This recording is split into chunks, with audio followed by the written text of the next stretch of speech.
metals, materials, mammals, monsters, and mysteries, trying to link all those things together.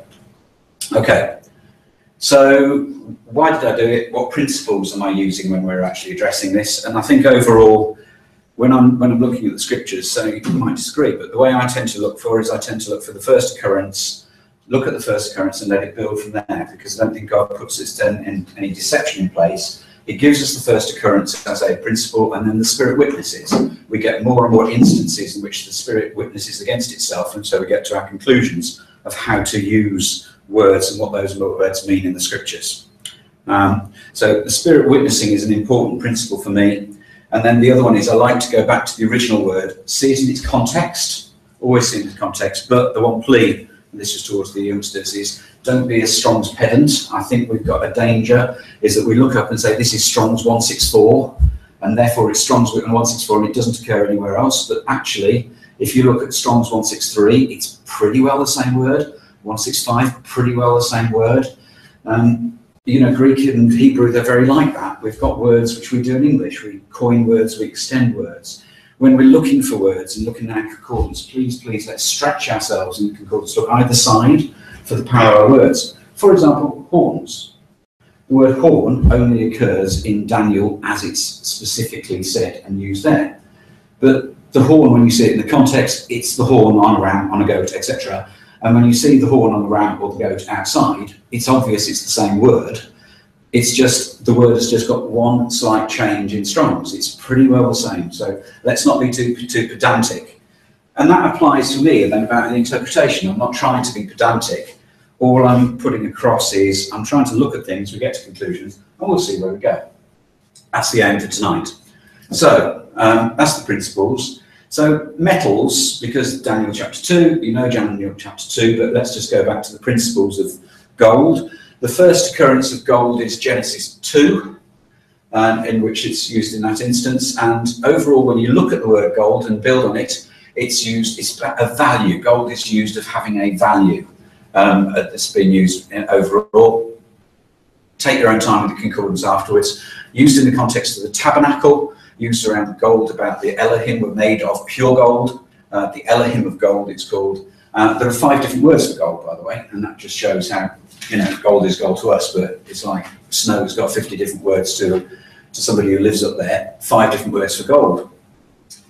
Psalm 117 brings you then a more spiritual analysis of gold. Therefore I love your commandments more than gold, yes, more than fine gold.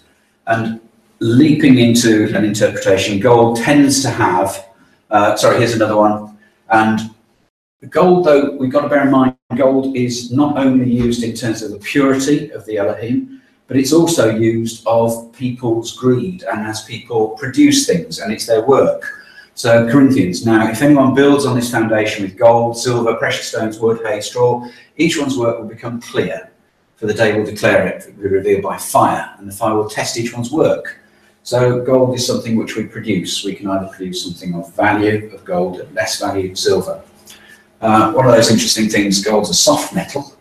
It's very malleable in comparison to the hardness of others. So it's the key value of gold over silver is that it rusts at a lower rate, and so therefore its value is retained longer, as well as it's more rare. But it's rare material. Ooh. Yeah, silver then. Silver, again, first occurrence, it's got value and it's about money, it's about being associated with gold. But overall, if we try and leap steps, silver seems to be talking about atonement in terms of the silver was used to atone. It's the word kasef there in silver. Children of Israel would appoint for the service of the tabernacle, maybe a memorial unto the children of Israel to the Lord to make an atonement for the souls. So an interpretation, but we'll get to that in a minute, is that silver is linking to atonement. And brass then drops. Brass then drops quite significantly in A, value, and B, significance, in terms of the feature of brass is that it's a red material. Red metal is the first red metal rather than the shiny, valuable one. So it's a baser material. And what's also interesting, whilst it's a baser material, the first instance of the word brass is talking about Zillah who bare Tubal Cain. tubal Cain, of Cain, first instance of brass is being used in the context of a negative person, Cain standing up against God, rather than those people standing up for God. And what was tubal Cain? He was an artificer in brass and in iron. So the first instances, you get gold and silver being of value, but then you get tubal Cain, brass and iron, being almost in a different camp, and there seems to be a slight separation between the two. Also used in the tabernacle and in the serpent. And if you've got time, you probably know it yourself in the tabernacle, how that the entrance to the tabernacle and the court of the Gentile, the entrance to the tabernacle and the outer court, very brassy, moving towards silver, and as you move towards the middle, it's there getting very silvery, moving towards pure gold and gold in the centre. So as closer as you get to the Holy of Holies, so the value of the material actually gets more valuable, more rare as you're getting closer to the presence of God. Conclusions. There you go. There's just an instance of how brass was being used in the context of being blasting, mildew, inflammation, burning. And what happened as a result of those people who were standing up against God, what was going to happen over them was that they were going to be basically in a coffin seeing nothing but red brass above and iron underneath. So no access directly to God. So rough analogies that you get to in colours, which in metals, first part of what we're doing, is that you've got this progression of, we start off in a sinful state, we start off in a state of brass, and then through the redemption of Christ, we then come to God, who is the symbol of purity in there. So there's this silver is the mediator, it's in the middle between sin and between the purity of God.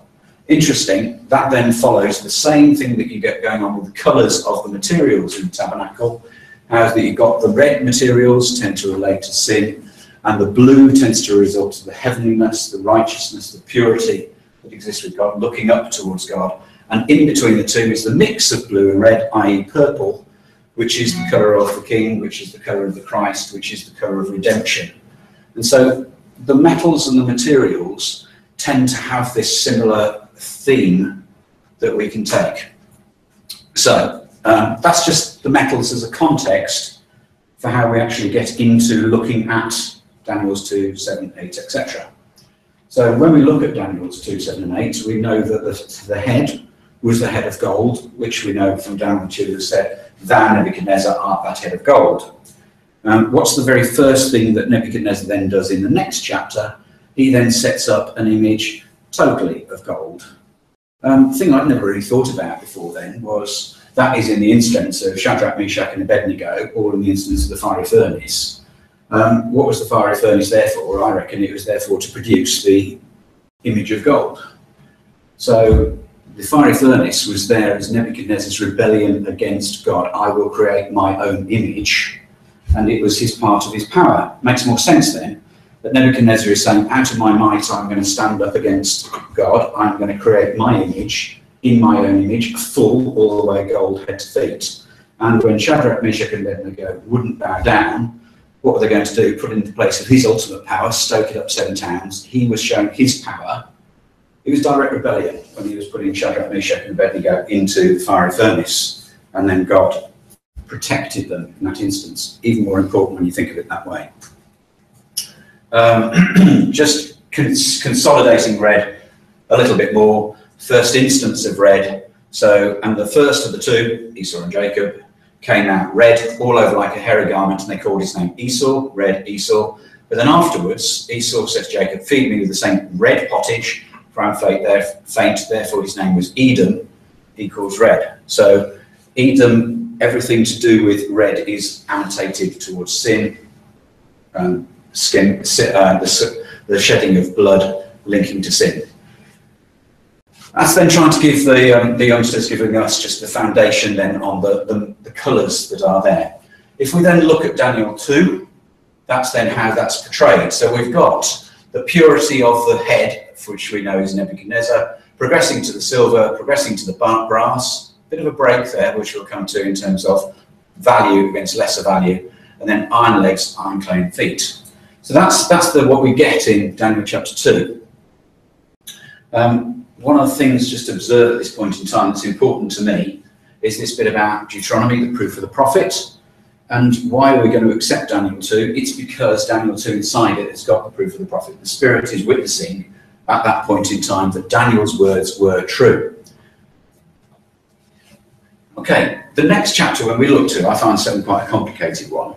What's the jump and what goes on in between? Because when we look at chapter 7 when we look at chapter 5, it's about Belshazzar, right? So chapter 5 is about Belshazzar, and then chapter 6 is about Darius, who's a bit later, and then chapter 7 is back to Belshazzar. So when you look, what tends to happen is we've got Daniel is split between the histories, Daniel's 2 to 6, and then the prophecies going 7 on through to the rest of the chapter, which is a strange thing. Why is Daniel chunked up this way? Just for the context, some of us have been here from previous studies. Let's just quickly go through what has gone on between 2 and 7, and what are the key messages that God is giving us from his word in between 2 and 7. So these are the main events that go on between Daniel chapters 2 and 7. We've got the image of gold, and we've got the fiery furnace. Then we've got a lesson, and the lesson that we're getting from those is 3:28. Now, throat's sore, brain's addled. What I'm going to do is I'm just wondering if, Ken, could you take the first reading? Could you take 3:28? And as I shout it out, next one, if you're happy to do it, if you read it out as we go around. But Ken, let's remind ourselves of the learning from Daniel 3:28.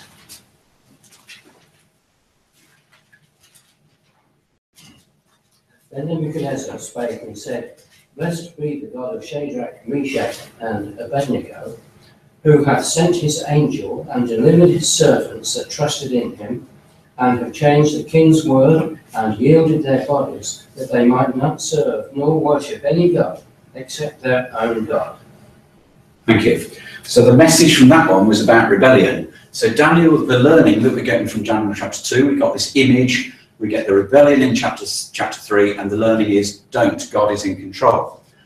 We then get the next prophecy of the banded tree, which, interestingly, the banded tree, if you think about it, roots underneath the ground, tree reaching above the ground, but that which is above the ground gets chopped off and just is banded by brass and iron, back down to being banded by the baser metals that are holding it and therefore constraining it from growing any higher. What's the learnings then from Daniel? Can we just have chapter 4, verse 17, Brett, please?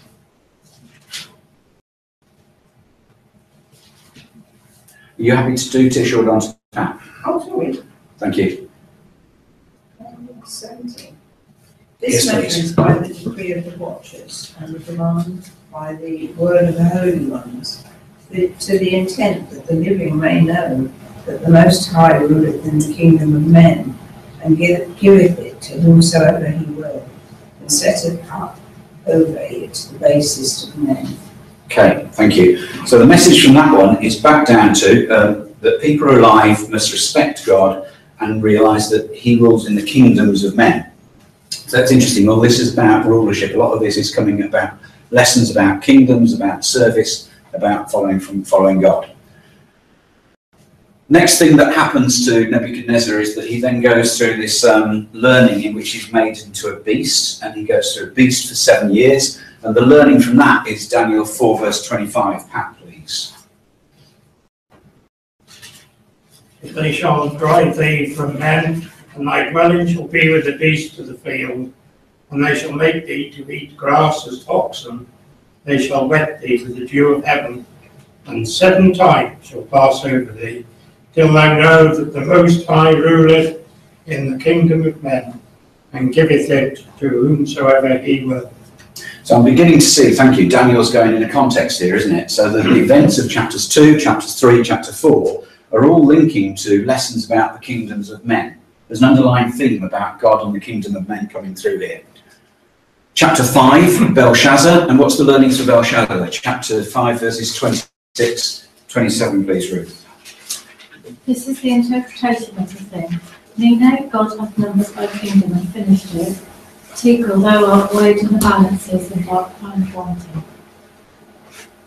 Thank you. So it's again, isn't it? It's about kingdom. And so each of these chapters are coming out with a lesson about the kingdom. Then the next thing is we jump from Belshazzar onto Darius, where we've got the instance of the lions. The learning for that one is 6, 26 and 27, please, Matt. I make a decree that in every dominion of my kingdom men tremble and fear before the God of Daniel, for he is the living God and steadfast forever. And his kingdom that which shall not be destroyed, and his dominion shall be even unto the end. He delivereth and rescueth, and he worketh signs and wonders in heaven and in earth, who hath delivered Daniel from the power of the lions. Thank you. So again, it's all about kingdoms, God. There's a consistency, which I can't say I've really noticed before until you step back and look at it this way. So therefore, that's why there's a break. We're being given messages, and if you skim read it, you can see this. Generally, this is God actually passing on messages about who is in control. And then having established that, sorry, that explains why 7 is out of order to me. He then moves on, and we've got chapter 7 and chapter 8. And when you look at 7 and 8, you find that each of them have got a degree of the proof of the prophet against God. It's actually saying, listen to me and why. Have I got it on this one? Because chapter 7 talks one of them that stood by. So there's an angelic presence in chapter 7 to make us again listen and to accept the Spirit witness. And chapter 8, it's got Gabriel. I meant to look up what Gabriel means because I think it's probably what Gabriel means rather than... No, I didn't try to write it down. So again, you've got an angelic presence actually reinforcing. So what we've been told is lesson, God in control, and then God through the angel passing on messages for us to listen to. Overall then, the theme we get from 2, 7 and 8 is there's a land in chapter 2, river in chapter 8. We know that Nebuchadnezzar is the gold head, so we're told that. So that becomes fact that we can work from. And the key things we get from Daniel chapter 8, there's a ram that has 2 horns broken. He-goat has a notable horn broken. Then there are 4 notable horns, a little horn from one horn. The sanctuary is cast down 200-300 days. So that roughly is the key things that are going on inside Daniel chapter 8. But let's try and lay it back inside. We're told inside Daniel 8 that the ram with 2 horns broken is Medo-Persia. We're told that the he-goat is Greece. So therefore we can take those as facts we are given. Greece at this time, you might want to know, before Philip of Macedon, was in 4 big chunky areas. So it was sequestered into, Greece it was Macedon up in the north, and then you've got Sparta down in the Middle West. Then you've got Athens, which is where it was more the cultural area, and Thrace. And Thrace is actually quite important because Thrace was quite important. Thessalonica is in Thrace. It was the gateway to the east. And so you couldn't actually get to the east without going through Thrace. After Philip of Macedon, you then get Alexander, we know, and we know that the image breaks into 4 parts. These are the 4 parts that then we find you can actually see from history that it broke into. So afterwards, Macedonia, rather than Greece, was the major area, and that was given to a chap called Antigonus. Then Asia, which we now say is Asia Minor, includes Turkey. Turkey, actually, if you take Thrace, it became Thrakos, and it actually became Turkey, and it moved over the water. The origin of Turkey is Thrace. It was given to Lysimachus, Syria and Egypt. So these are the 4 main areas that afterwards. So it grew in 4, split up into 4 areas. These are the 4 generals after Alexander. Just an interesting way in which people start to then see about the 4 notable horns. So Greece started as 1, it broke into the 4 notable horns. These could be the 4 areas because we know it's Greece and there's the evidence around it. So you get Philip of Macedon, and he conquered Sparta and Athens south. The last bit he then conquered was Thrace. So therefore, when you've got the belly and thighs, is that Macedonia and Thrace? Don't know for sure. But what definitely happened when you get to Alexander is that you get the major parts was Macedonia was in the west, and all of these then were the eastern part of the empire that was taken over by the 4 generals afterwards. So we're getting history beginning to align itself to the next thing we're given. These are facts, these are new events. How do they tie up going backwards into the other chapters? We'll skip on that. So if we then follow Daniel 2 down, we got the brass, we got the grease, we got the 4 notable horns. They should tie up against the iron legs and the iron feet and clay. But this is still part of the Grecian. Are the two the same? Probably not. The suggestion most overall is that we can see that what happened is Alexander, 4 notable horns, went to Greece, and then early Rome took over. What's really interesting then, when you look at early Rome taking over, Greece was now very spread. So when Rome conquered Greece, it was automatically into 2 areas. When you look carefully at it, Rome was always an east and a west. And it was always very east and west right from the start, which fits belly and thighs, 2 legs going down. So personally, I think that the Rome is the 2 legs. You've got the east and the west going all the way down. And the major theme, when you look, is about east and west. Let's see how Scripture validates against it.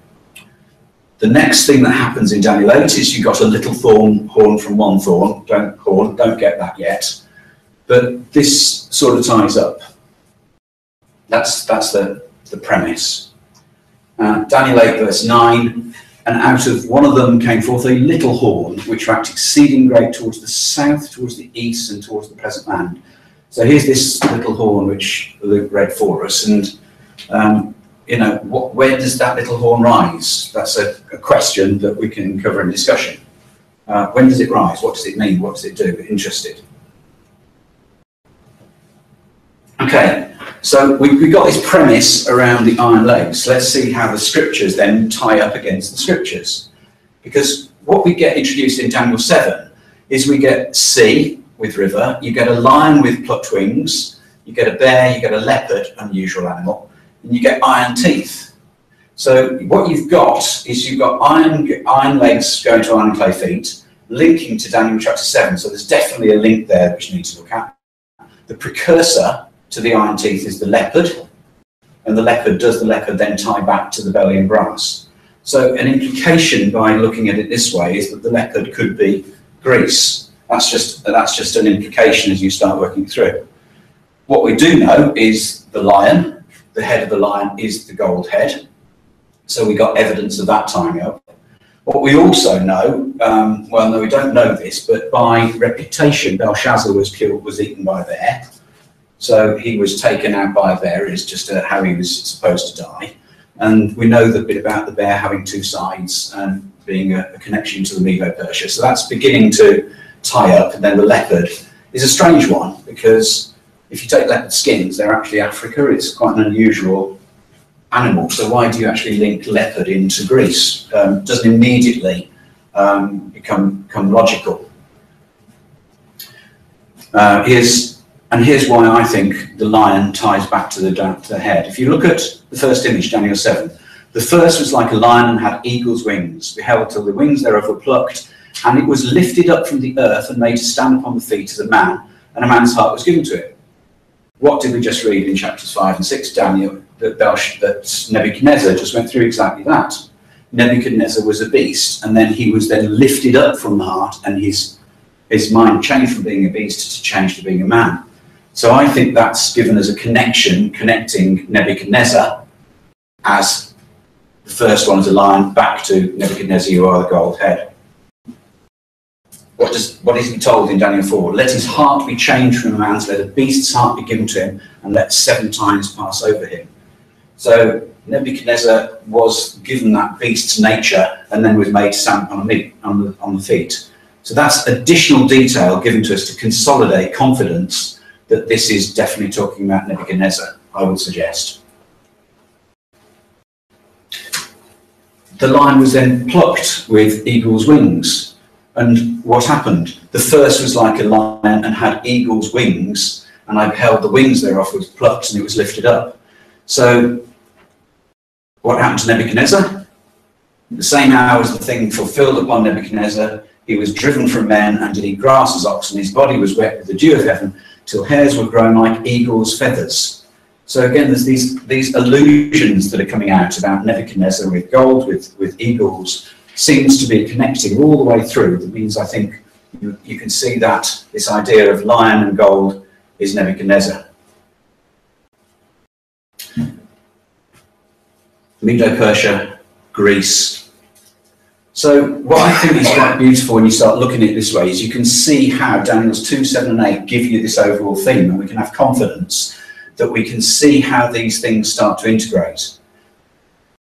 But it's a bit strange if we do this. Now, can we go to Revelation 17 now? Because like Daniel 7 was confusing. If we just go to Revelation 17. Because what we've been picking up really is that 2, 7 and 8 is an evolving nature of something going on. It's the 4 beasts. 2, 7 and 8, it's all the same thing beginning to amplify itself. And if we look at Daniel 17, and whoever's next would it be? Like Mary, could we have 17 and could we have verses 1 through to 3, please? And I came out of the 7 angels which had the 7 vials, and talked with them, saying to me, Come hither, I will show unto thee the judgment of the great whore that sitteth upon many waters, with whom the kings of the earth have committed fornication, and the inhabitants of the earth have been made drunk with the wine of her fornication. So he carried me away in the spirit into the wilderness, and I saw a woman sit upon a scarlet-coloured beast, full of names of blasphemy, having 7 heads and 10. Thank you. So again, and by the way, if you look at verse 4, the woman was arrayed in purple and scarlet decked with gold, coming out precious stones. There's this connection of gold being used in a sense of a whore rather than in a sense of purity in this instance. So 17 becomes quite confusing. But if we now try and lift it again and look from the themes that we've picked, what you get is that you get gold occurring for Daniel chapter 2, Daniel chapter 7, the lion, which we know connects, and you've got gold in Revelation 17. You've got iron legs, you've got iron teeth with brass nails in the beast, so features coming from above, and you've got the scarlet beast. So you've got these, Daniel 7 seems to help us connect to Revelation 17. Then in Revelation 17 we've got 10 horns, and we've got 10 horns in Daniel 17. We've got a little horn, and over here what we've got is we've got 7 heads, then they get taken away, and there's an 8th afterwards, so you get one that stands alone at the end. And then the other thing you get in Revelation is that you get the stone being the principle of Christ, and Revelation you get the lamb being the principle. So there's a continuity, is what I'm suggesting, between 17 and the rest of Daniel. Let's flip back to Revelation 13 and verses 1 and 2.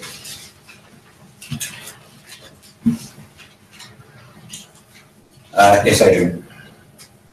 And I stood upon the sand of the sea, and saw a beast rise up out of the sea, having 7 heads and 10 horns, and upon his horns 10 crowns, and upon his heads the name of blasphemy.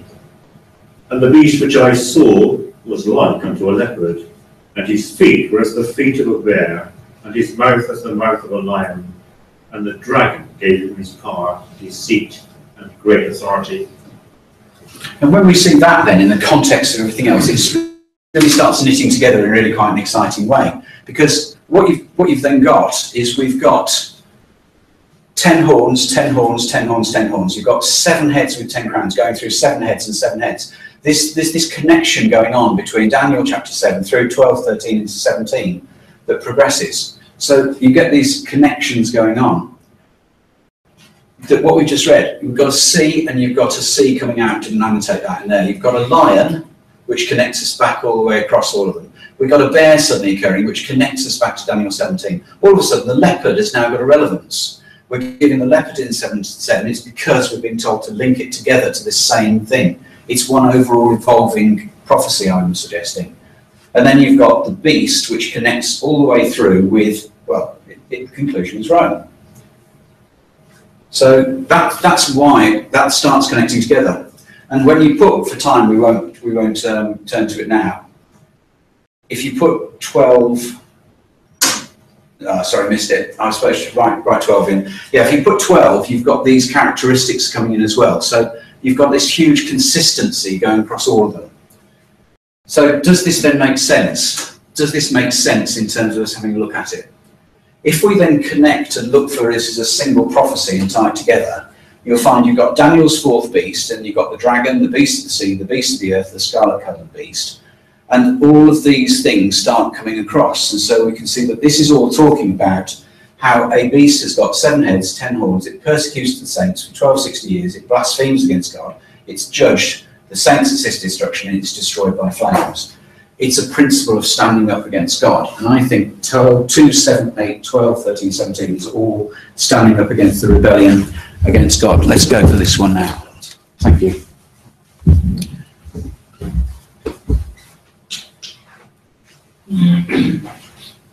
So let's look at it in the context while Luke's handing this out, about Rome itself. Most of you know this, but so I'm teaching you. Okay, so sorry about that if that's the case.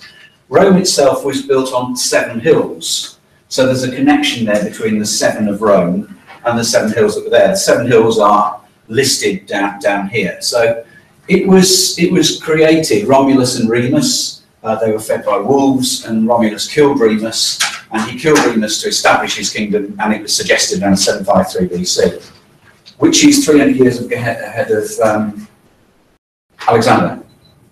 Yeah, so Rome was created before Alexander, and then Alexander comes when they're in the 2 lakes.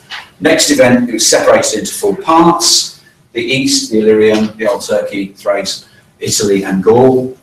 390 BC. Now that I had to remind myself, around about the time of Alexander, it was actually being invaded by Gaul, so it was beginning to lose in its power about the time of Alexander. So it was growing and coming through. However, it recovered from that. 100 BC, 1 people in 8 in Rome was a soldier. And it reached its height, Julius is just before, reached its height 100 AD under Trajan, when it had its biggest empire overall. So this is just about the time then of when John prophesies, if we think John prophesied AD 96, not long afterwards. This is Rome was then at its height. Then its last emperor was only 300 years afterwards, Romulus Augustulus. If ever you're looking and thinking that's a name, it's not, it's a title. The August, the person who's venerated, it's a title that's given. So interesting, it starts with somebody called Romulus and finishes with somebody called Romulus. So that's roughly the history. 7 hills, that's the name of the 7 hills. Rome had 7 systems. Those are 7 systems of rulership that it went through during its time. So 7 ties up, 10 to the 10 tie up.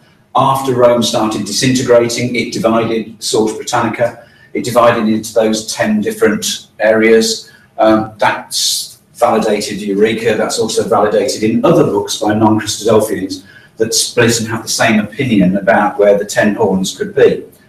So we can see the things are beginning to tie up. Does it tie up even more? Time of Romulus and Remus ties to Daniel 7. You've got the image of the beast. The political height in Revelation 12, I think 12 and 13 are absolutely pivotal because it's making a change between the pagan political power. Because what happens between 12 and 13 is that the crowns pass. The crowns pass from heads to horns, horns to heads, horns to heads. No, heads to horns. It passes from the heads to the horns. So it passes from the 7 hills of Rome out to those 10 areas. It's beginning to show that the influence is moving. Pivotal event around this time is Constantine. Constantine born in the East. So all the power up to this date had been, and the political power had all been in the West. But Constantine, what came from the East himself, and he lived in that area, and he converted Byzantium into Constantinople. And then he had in that area was when he then put in place the religious political power, which lasts until Revelation 17. Revelation 17 is when then the religious political power is overthrown. How does that tie up? First Pope, we debate, could be Pope Victor I. It's interesting when you go back and you look, is that he's the first person who's named a Pope, but Rome definitely, they were providing influence when you look back at the histories, but they're providing influence about all the other Christian denominations around in the Roman world at the time. AD 380, this is the time of Constantine, that's when Christianity became the state religion, Edict of Thessalonica and Thrace. That's that area. Pope Gregory, then remember I said 400 odd, the last Roman Empire. Then there was a chasm, there was a gap, and then that's when Gregory stepped in and provided a degree of stability and guidance and leadership about AD 540, and it was just providing stability, but it slowly grew until the papacy then had such political power until the 15th century, when the Ottomans then captured the Eastern Empire in terms of Constantinople. So it starts then shrinking until 1870, Victor Emmanuel seizes Rome from the Pope's control. And that, I keep on forgetting about that, is that's only 1870, you know. It was a complete power until not that far away, and then the Lateran Treaty made the Vatican City an independent state. If we then tie that back with you, where you're going with the part arm, part feet, what you've got is, if the legs are solid Rome all the way through, the legs are solid Rome until you get to this point, and it's only afterwards, 1870, is that the power is then passing in across many people, and that sort of makes sense with democracy we've got at the moment. It's a mixture of people who are definitely Romanic and following the influence of Rome, and those who are standing up against it, the clay. So implication, don't know, still thinking about it, is that the iron, part clay, could be deemed as only actually starting as recently as 1870. This is the way I'm suggesting I see it, is that between AD 189 and 1890, Revelation 12, there appeared another wonder in heaven, behold, a red dragon, still a beast, 7 heads, 10 horns, crowns upon his heads. So political Rome at its peak, declining until its political power went until, that's 1890. But what grew from 189, that Pope Victor, whatever his name was, slowly religious Rome's influence grew and grew and grew during this time when it was having a degree of political and religious, until it then finished, and then it became, in effect, a non-political joke. But it changed at 1890 when it was recognised as having no power other than in its own Vatican state. So I think the crown's passing ties up. I think it ties up, because Revelation 12 and 13, to see how the crowns on the head pass to the crowns on the horns, passes out to the 10 crowns, passes out to the nations that still have subservience to the beast, that still have subservience to Rome. That's a repeat. Revelation 17, come hither, I will show unto thee the judgment of the great whore that sitteth upon many waters, with whom the kings of the earth have committed fornication, the inhabitants of earth made drunk with wine of fornication.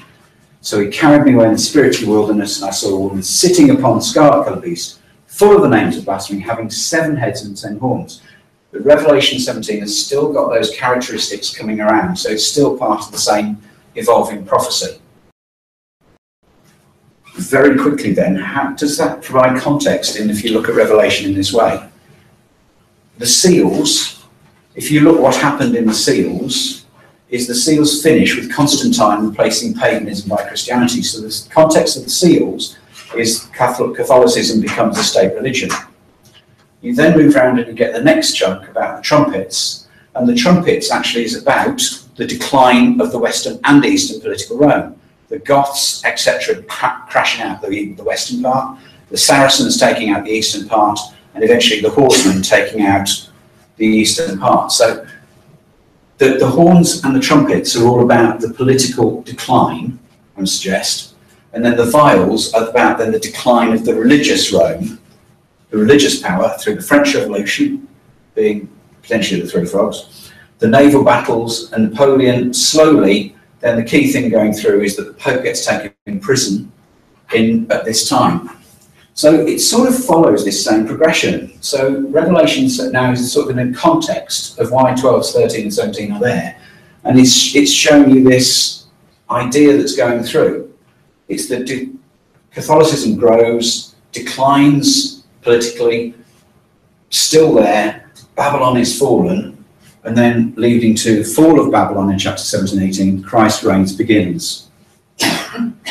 Look at it another way. So what we've got in Daniel, we've got the beast beginning, and in Daniel 7 we've got political pagan Rome as being the first beast that's coming. Revelation then gives us this picture of the beast then as it transforms towards the end, leading immediately to Christ's reign beginning. And what's the beginning of Daniel chapter 2?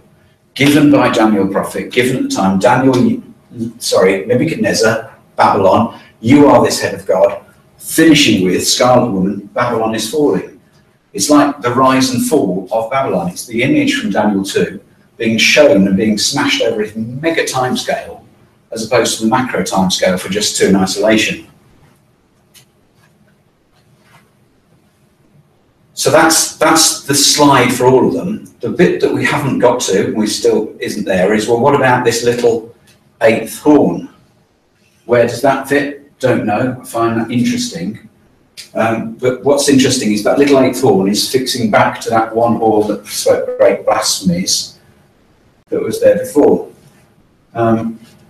We are out of time, so I won't take the learnings, but all of the learnings from 12, 13, 17 are actually all about rebellion of kingdoms again.